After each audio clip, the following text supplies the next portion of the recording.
오늘 본문 말씀을 중심으로 여호와께서 건져내시리이다 라는 제목으로 말씀을 전하겠습니다.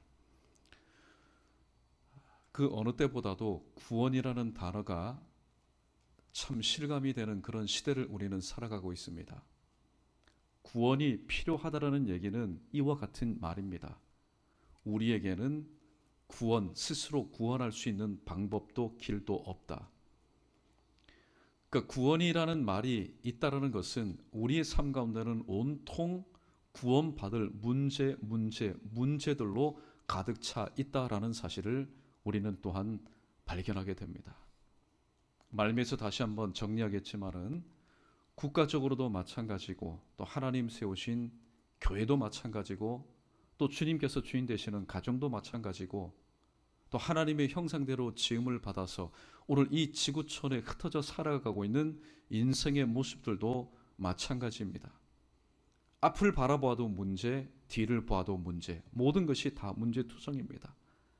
이러한 가운데서 오늘 이 예배 시간을 통하여서 하나님께서 다른 이들도 아니고 오늘 이 자리, 비가 오는 이 와중에서라도 이 말씀을 삼으여 이 자리에 온 우리들에게 하나님께서 주시는 그 구원의 메시지를 오늘 말씀 구절구절을 함께 상고하면서 오늘 다시 한번 다잡아보는 시간을 가졌으면 좋겠습니다. 오늘 본문 말씀의 내용은 우리가 익히 잘 알고 있는 말씀입니다. 익히 잘 알고 있다 보니까 그냥 쉽게 구절도 넘어가고 또 말씀도 넘어갈 그런 위험성이 참 많습니다. 익히 잘 알지 못하는 말씀이라면 이 단어가 무엇을 의미할까? 하나님께서 왜 이러한 상황을 주셨을까? 우리가 호기심을 가지고 기대감을 가지고 좀 파고들 텐데 이미 수십 차례 수백 번 들었던 그런 본문이기 때문에 그냥 넘어갈 수가 있다라는 겁니다.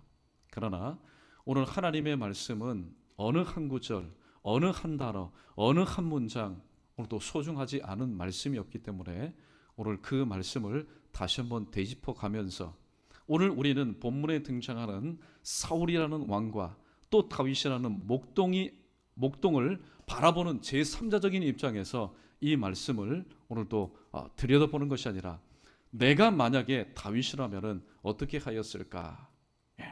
내가 1인칭이 되어서 오늘 이 말씀의 은혜를 함께 나눠보고자 합니다.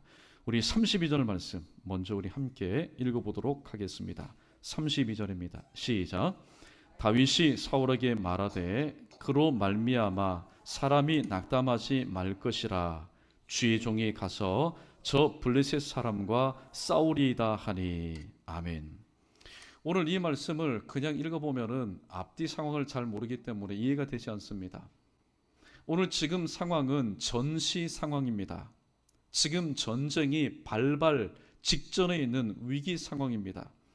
그때 이 이세, 다윗의 아버지 이세가 다윗에게 자, 전쟁터에 가서 너희 형들이 잘 있는가 한번 보고 내게 안부를 전해라. 그래서 다윗을 바로 이 전장터에 보내었습니다. 전장터에 가보니까 이 다윗이 기가 막힌 겁니다. 왜냐하면 전쟁터에 투입했으면 서로 싸워야 되는데 40일 동안 한 번도 싸워본 경험이 없습니다. 그리고 이 다윗도 들었습니다. 누구의 목소리를 들었을까요? 이 골리앗의 목소리를 듣습니다. 하나님을, 살아계신 하나님을 사신 죽은 하나님처럼 욕을 하고 저주하는 소리를 듣습니다. 이 소년 목동 다윗의 마음 가운데 거룩한 의분이 생겨버립니다. 근데 사람들은 이렇게 얘기합니다. 저 골리앗을 죽이는 자는 그의 딸도 줄 것이요 많은 재물도 줄 것이요 그의 아비의 집을 자유케 할 것이다. 만나는 사람마다 그 얘기를 합니다. 그런데 문제는 그렇게 말들만 하지 앞장서서 그렇게 이 문제를 해결하는 사람이 아무도 없었다라는 겁니다. 이 소리가 누구에게 들렸을까요? 엘리야 장형에게 들렸습니다. 이 형이 들었을 때 야, 너 지금 구경하러 왔느냐? 구경하러 왔느냐? 아닙니다. 하나님께서 어찌할지 한번 보십시오. 또 그 소리가 누구에게 들렸습니까? 오늘 본문 사울왕에게 들렸습니다. 이야, 참 기가 막힐 노릇입니다. 어느 용맹한 군대 장관도 어느 용맹한 군인도 그렇게 말을 하는 사람이 없는데 얘기를 들어보니까 한 소년이 그런 말을 하더라. 데리고 와라. 오늘 본문 말씀에서 만나자마자 이렇게 얘기합니다. 무엇이라고 얘기합니까? 그로 말미암아 사람이 낙담하지 마십시오. 오늘 다윗은 지혜롭습니다. 이 블레셋 사람으로 인해서 왕이여 낙담하지 마십시오. 들은 왕이 얼마나 자존심이 상하겠습니까? 사람이 그로 말미암아 낙담하지 말 것입니다. 그리고 오늘 이 다윗은 대안을 내어놓습니다. 어떤 대안입니까? 32절 하반절에 보니까 주의 종이 가서 저 블레셋 사람과 싸우리이다. 주의 종이. 오늘 말씀 가운데서 가장 중요한 단어가 이겁니다. 오늘 본문 말씀 32절과 34절과 36절에서 다윗은 이 사울왕 앞에 자기 자신을 소개하는데 어떻게 소개하냐면은 주의 종이 그렇게 자기 자신을 소개하고 있습니다. 이미 사울왕과 이스라엘 군대는 상황의 종이 되어버렸습니다. 이 눈에 보이는 골리앗이라는 거구, 살인병기, 그것을 봄으로 인해서 그 두려움의 상황의 종이 되어버렸지만은 오늘 하나님께서 전격적으로 투입하신 이 다윗은 야훼 체바오트, 만군의 하나님의 종으로서 지금 이 전쟁 가운데 참여하고 있다는 사실입니다. 주의 종이, 이거 심상치가 않다. 그렇게 오늘 이 사울왕이 반응을 보인 것이 아니라 33절 말씀을 보면은 사울왕은 여전히 인간의 생각을 가지고 이 다윗을 대하고 있는 것을 보게 됩니다. 33절입니다. 시작. 사울이 다윗에게 이르되 내가 가서 저 블레셋 사람과 싸울 수 없으리니 너는 소년이요 그는 어려서부터 용사임이니라. 아멘. 외모를 보고 평가하는 것은 정말로 절대 금물입니다. 왜냐하면 나중에 그 입이 부끄러울 수가 있기 때문에, 그렇게 생각했던 내 생각이 부끄러울 수가 있기 때문입니다. 오늘 사울왕은 눈앞에 보이는, 자기가 보아도 누가 보아도 오늘 전쟁과는 전혀 어울리지 않는 저 목가적인 그런 분위기를 가진 이 다윗을 향해서 이렇게 말합니다. 너는 그 블레셋 사람과 싸울 수 없다. 우리는 이 사실을 분명히 깨달아야 됩니다. 믿음 없는 사람은 무엇을 전제로 하고 말을 하는지 아십니까? 할 수 없다라는 것을 전제로 하고 그 다음에 이야기를 해나갑니다. 그로 말미암아 사람이 낙담하지 말지니라. 오늘 이 다윗이 이렇게 말한 것은 잠언 29장 25절 말씀을 우리가 염두에 둬야 됩니다. 사람을 두려워하면은 올무에 빠지거니와 여호와를 의지하는 자는 바로 안전하리라 라고 말씀하는데, 오늘 이 다윗은 주의 종입니다. 주의 종이라는 것은 무엇입니까? 하나님께서 나와 함께 하신다라는 믿음으로 충만한 사람, 성령으로 충만한 사람인데, 오늘 이 다윗을 바라보는 성령이 없었던 사람, 성령이 부재하였던 이 사울 왕은 이 다윗을 향해서 이렇게 말합니다. 너는 할 수 없다라고 얘기합니다. 민수기서를 보면은 민수기 13장 31절에 하반절에 보면은 우리는 능히 올라가서 그 백성을 치지 못하리라. 누구의 이야기입니까? 10명의 정탐꾼들의 이야기입니다. 10명의 정탐꾼들은 무엇을 전제로 하고 있습니까? 우리는 할 수 없다라는 얘기입니다. 그 앞에는 무엇이 깔려 있습니까? 믿음이 그들에게는 없었다라는 거죠. 그러나 그 앞에 민수기 13장 30절에 우리가 곧 올라가서 그 땅을 취하리니 능히 이기리라. 이것은 여호수아와 갈렙의 말이었습니다. 믿음의 사람은 할 수 있다라는 것을 전제로 하고 액션을 취하는 사람들이 바로 믿음의 사람들입니다. 왜냐하면 히브리서 11장 1절 말씀처럼 믿음은 바라는 것들의 실상이요 보지 못하는 것들의 증거이기 때문입니다. 왜 믿음 없는 말을 했을까요? 오늘 본문 말씀 33절 하반절에 보니까 사울왕도, 믿음이 없던 사울왕이 그렇게 말할 수밖에 없었던 상황을 이렇게 소개하고 있습니다. 너는 소년이지 않느냐? 그러나 네가 싸우게 될 저 블레셋 사람은 너와 같이 아주 어렸을 때부터 용사로 기름을 받은 사람이다. 그러니까 게임이 되지 않는다라고 말을 하고 있는 것입니다. 오늘 사람의 생각의 한계가 뭘까요? 저와 여러분의 생각의 한계가 뭘까요? 그것은 고정관념 가운데 사로잡혀 있다라는 사실입니다. 만약에 내 생각 한계 밖에서 믿음을 가지고 우리가 살아간다면 고정관념을 우리는 깨고 나갈 것입니다. 누구처럼요? 다윗처럼.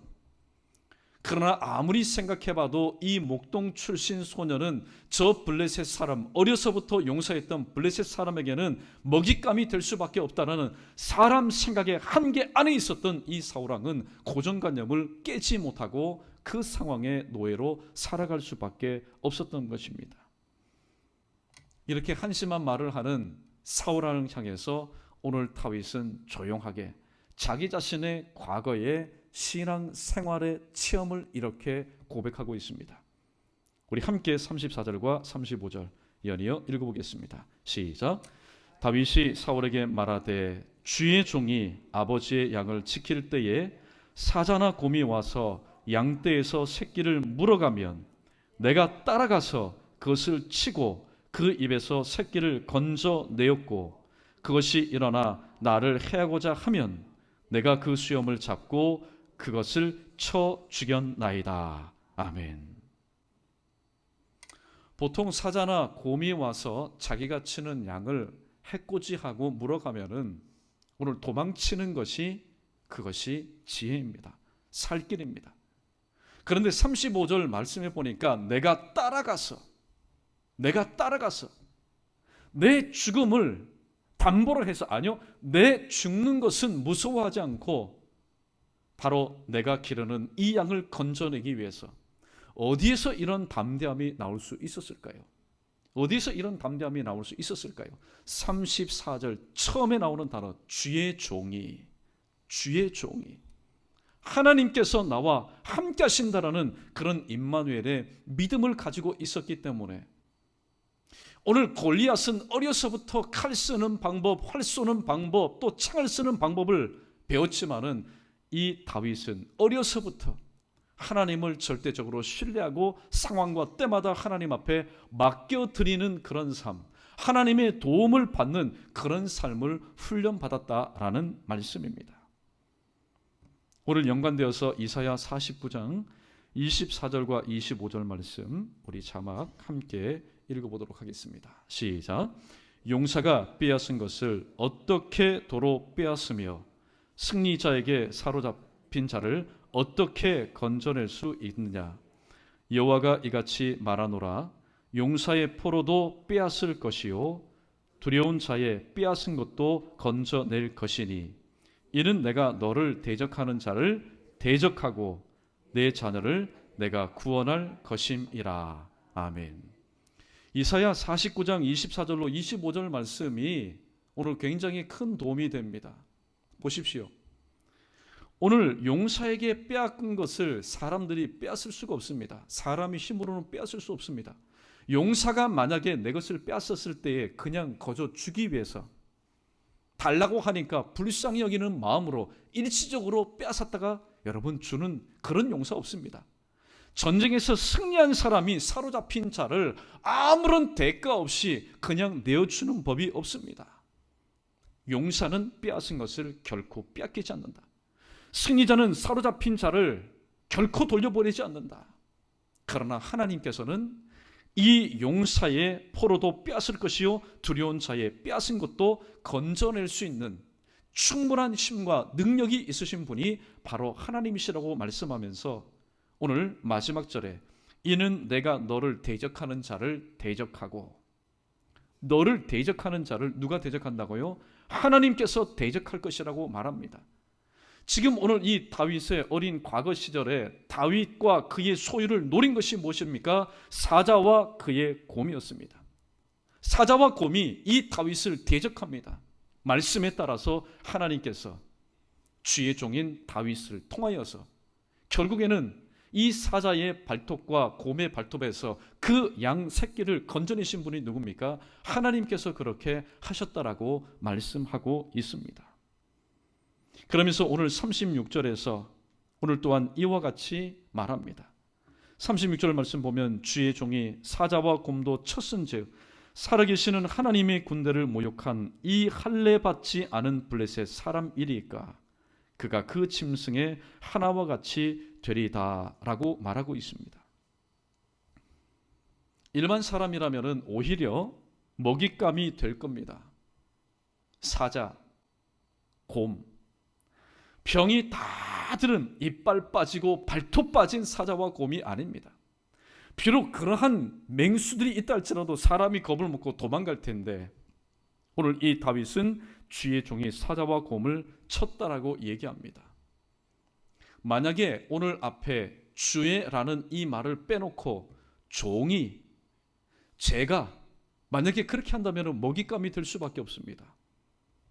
그러나 오늘 이 사울왕의 상식과 고정관념을 뛰어넘는, 누가 들어도 거짓말 같은 이 일들을 친히 체험하였던 이 다윗은 바로 주의 종으로서 이 일을 감당하였기 때문입니다.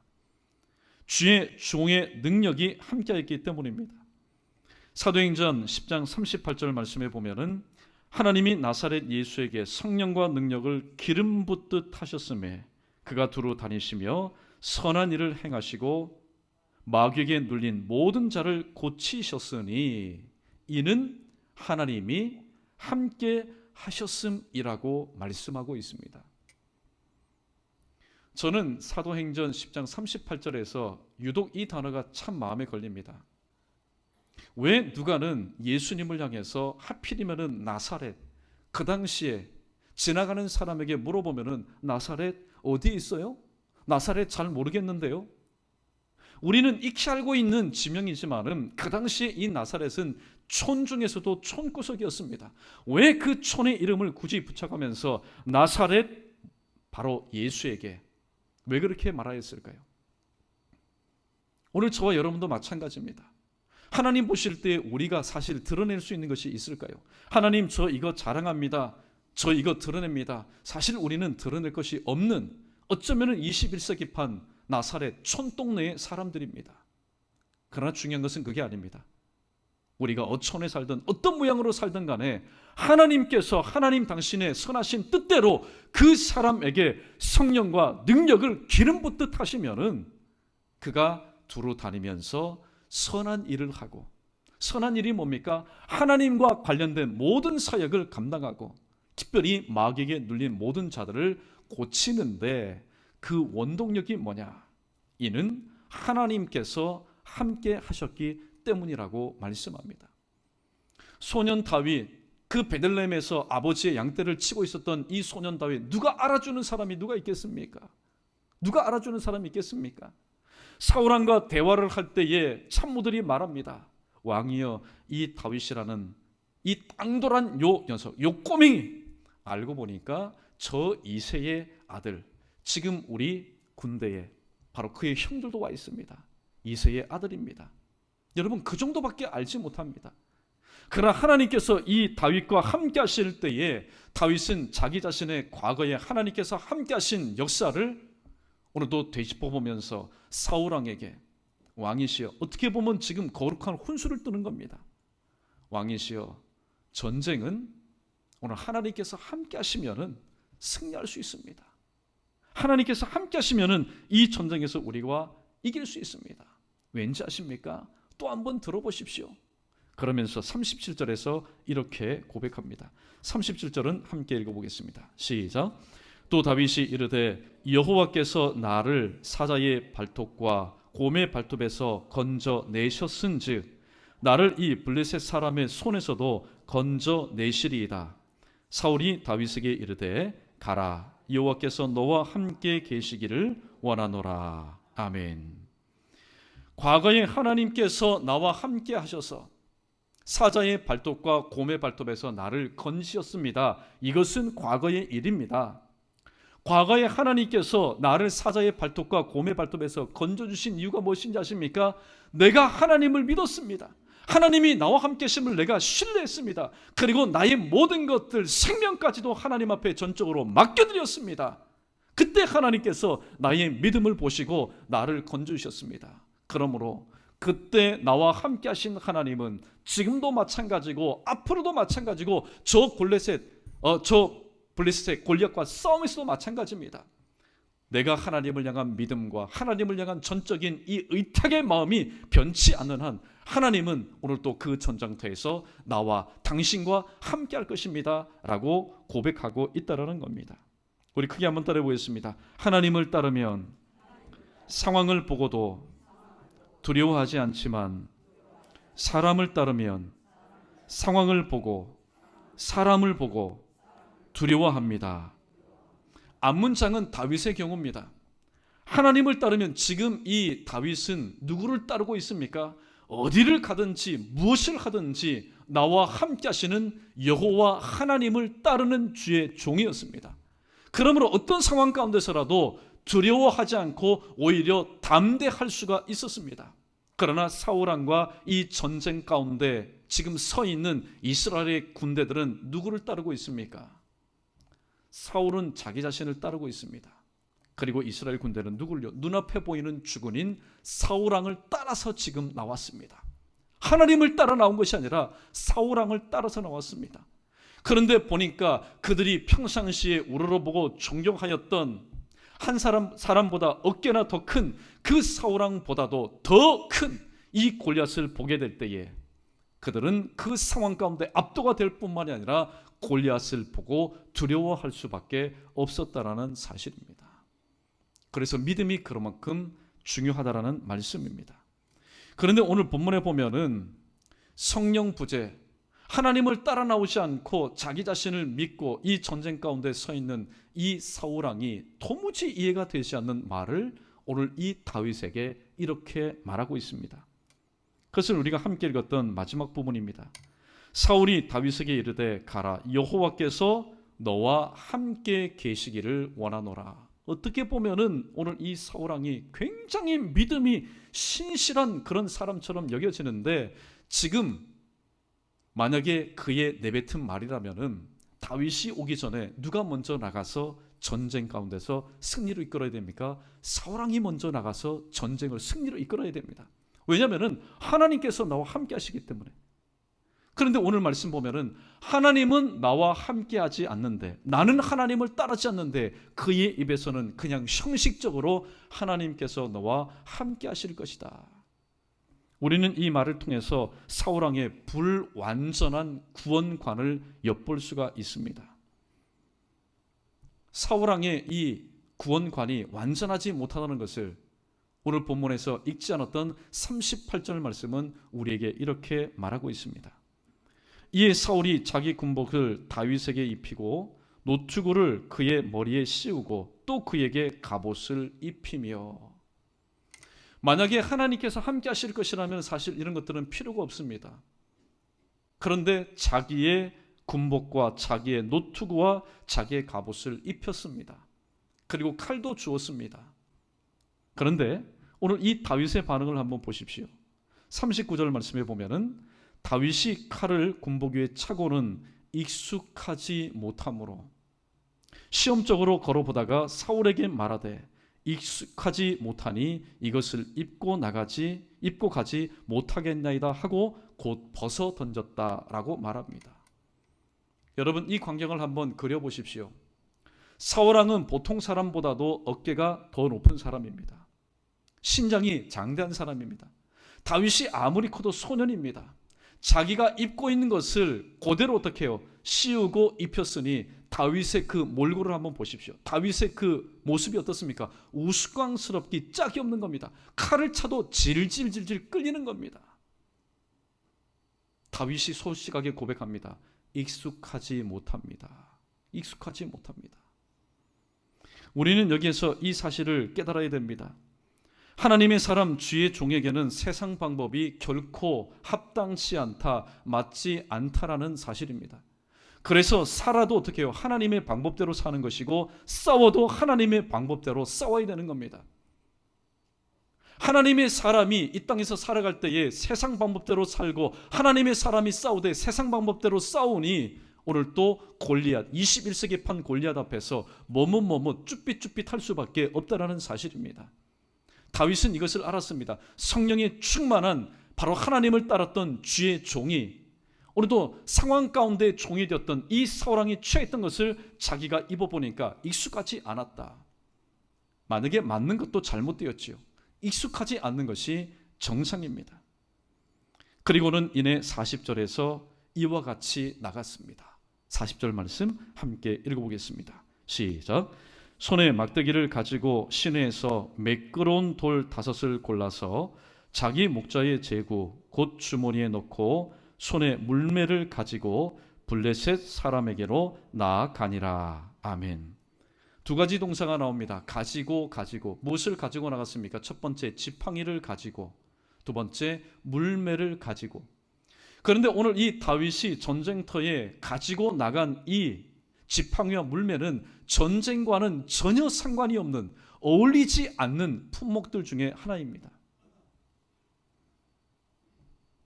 우리는 이 사실을 통해서 다윗의 온전한 구원관을 엿볼 수가 있습니다. 시편 23편 4절에 내가 사망의 음침한 골짜기로 다닐지라도 해를 두려워하지 않을 것은 주께서 나와 함께 하심이라. 이게 바로 구원관입니다. 세상의 음침한 골짜기를 걸어가는 하나님의 사람의 구원관이 뭡니까? 주님께서 나와 함께 하실 것이다. 또 구체적으로 주의 지팡이와 막대기가 나를 안위하실 것이다. Comfort me, 나를 평안하게 만들 것이다 라고 말합니다. 오늘 이 말씀을 조금 더 확실하게 하기 위해서 출애굽기 4장 20절에 기록된 말씀을 읽어보도록 하겠습니다. 출애굽기 4장 20절입니다. 시작. 모세가 그의 아내와 아들들을 나귀에 태우고 애굽으로 돌아가는데 모세가 하나님의 지팡이를 손에 잡았더라. 아멘. 애굽으로 돌아가는 것, 지금 싸우러 돌아가는 겁니다. 430년 동안 종되었던 자기의 동족 하나님의 백성을 지금 출애굽시키려는 목적을 가지고 지금 애굽의 수도로 지금 들어가는 겁니다. 그렇다면 오늘 이 모세는 40년 애굽 궁정에서 살아갈 때에 어떻게 하면은 전쟁에서 이길 수 있을까? 어떻게 하면은 적과 상황이 유리하지 못할 때 이길 수 있을까? 모든 병법, 모든 군사력을 섭득한 사람이었습니다. 그런데 오늘 그 애굽 적진으로 들어가는데 오늘 그의 손에 잡은 것은 달랑. 그러나 달랑이 아니죠. 만약에 지팡이였다면 달랑이라는 표현이 맞겠는데 하나님의 지팡이를 쥐고 돌아갔다. 그러니까 이 모세에게 있어서 확실한 구원가는 무엇이었습니까? 애굽에서 하나님의 백성을 구원하는 것은 내가 하는 것이 아니라 누구의 역사다? 하나님의 역사라는 사실을 깨달았다는 사실입니다. 그 다윗이 갈 때에 내가 너와 함께하겠다. 바로 하나님의 그 눈에 보이지 않는 그 권위와 그 능력이 오늘도 이 다윗의 앞뒤 좌우를 입체적으로 감싸고 가기 때문에 오늘 다윗은 담대하게 그 현장으로 나갈 수가 있었다는 사실입니다. 사랑하는 성도 여러분, 오늘 이 말씀을 우리의 삶 가운데 한번 적용해 보도록 하겠습니다. 서두에 말씀드렸지만은 대한민국의 상황 그렇게 좋지만은 않습니다. 여기에서는 자꾸만 경제적으로 잡자고 하지만은 북한에서는 자꾸만 미사일을 쏘아댑니다. 그 의도가 뭘까요? 그 의도가 뭘까요? 북한과의 관계 불편하기 짝이 없습니다. 또 일본과의 관계, 역사적으로 오늘도 풀리지 않는 그 한일 감정이 처음 밑바닥에 깔려있는 것으로 인해서 오늘도 터져나온 게 뭡니까? 경제 보복, 화이트 국가에서 제외되고 우리도 또한 그렇게 똑같이 지금 대응하고 있습니다. 참 언제 이 문제가 풀릴지 잘 알지 못합니다. 처음에는 오늘 또 그래 미국이 간입하면은 좀 뭔가 되겠다. 그런데 한일 관계 또 대북 관계가 또 삐그덕하다 보니까 미국도 이제는 서서히 이제 빠집니다. 관망합니다. 너희들끼리 알아서 좀 잘해봐라. 도대체 누구를 의지하고 누구를 믿어야 할 그런 상황 가운데 있는지 모릅니다. 또 눈에 보이지 않게 미국과 중국이 환율 전쟁으로 인해서 서로 지금 치고받고 하지 않습니까? 그런 틈바구니 가운데 100여 년 전에 바로 한국의 모습이 지금 재현되어 가고 있습니다. 도대체 이 대한민국을 누구의 손에 우리가 맡길 수가 있을까요? 누구의 손에 맡길 수 있을까요? 또 하나님께서 만드신 이 지구촌에 여러 교회들이 있습니다. 하나님의 교회들이 있습니다. 그런데 여기저기에서 많은 문제들이 있습니다. 하나 되지 못한 분쟁, 세습, 세속화 또 여러 가지 일들이 있습니다. 도대체 교회 안에서 일어나는 이 일들을 누가 이것을 감당할 수 있겠습니까? 또 가정도 마찬가지지요. 또 내 자신 안에서도 마찬가지입니다. 이때 우리는 이분을 분명히 기억할 수 있어야 됩니다. 오늘 우리가 읽었던 본문 말씀 31절로 37절 나가서 40절까지 오늘 우리 눈에 보이는 것은 성령 충만하지 않은 사울왕과 또 이스라엘 군대, 또 만만치 않은 블레셋과 그의 바로 우두머리 골리앗, 그리고 미약하기 짝이 없는 다윗. 눈에 보이는 것은 이런 사람들입니다. 그러나 분명히 살아서 이 모든 역사를 주관하시는 하나님이 오늘도 본문 가운데 계신다는 사실을 우리가 깨달을진저, 지난 주일 오전에 드린 말씀처럼 오늘도 세상에 편안한 날 없습니다. 어떻게 보면 죽을 일만 쌓여 있는 겁니다. 태산 넘어 태산.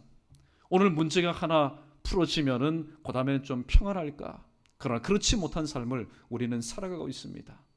이때 상황만 바라본다면은 들리고 보이고 느끼는 것만 우리가 의지하며 그것에만 우리가 집중해서 산다면은 오늘 또 신앙생활하는 것이 무슨 의미가 있고 무슨 보람이 있고 무슨 열매가 있겠습니까? 그러나 예수님께서 가시는 그 배에, 오늘 풍랑 맞은 그 배는 예수님께서 계셨다라는 사실을 우리는 분명히 기억해야 됩니다.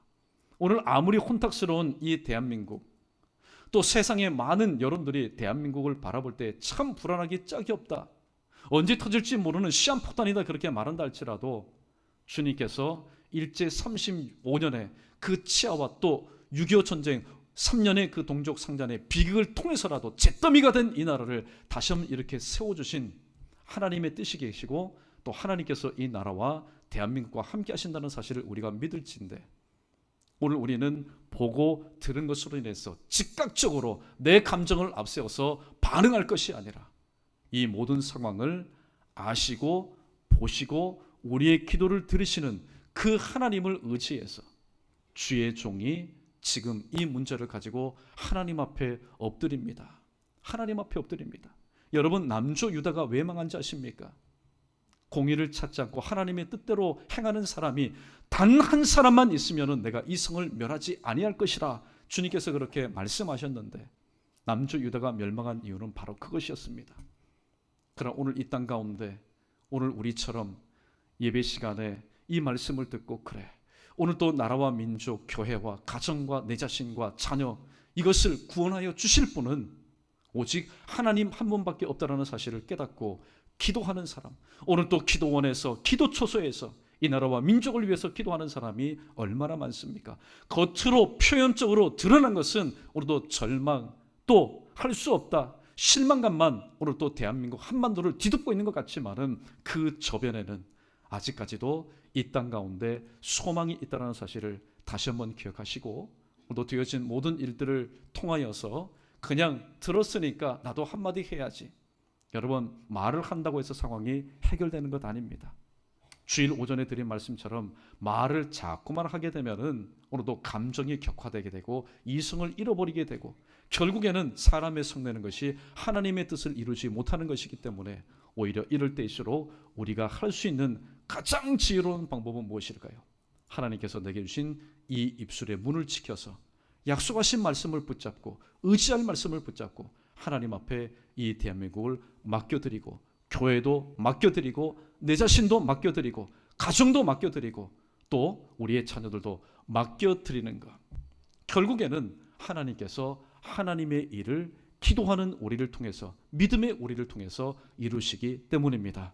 이 사실을 기억하시고 오늘 또 하나님께서 건져내시리라는 이 미래의 소망, 그 구원의 확신을 가지시고 오늘도 말씀 듣고 돌아간 삶의 현장에서 나라와 민족을 위해서, 교회를 위해서, 그리고 여러분의 가정을 위해서, 특별히 자신을 위해서, 자녀를 위해서 다시 한번 흩어졌던 그 기도의 대회에서 다시 한번 모여서 합심하여 주님 앞에 나아갈 수 있는 저와 여러분, 우리 모두 되기를 주님의 이름으로 축원합니다.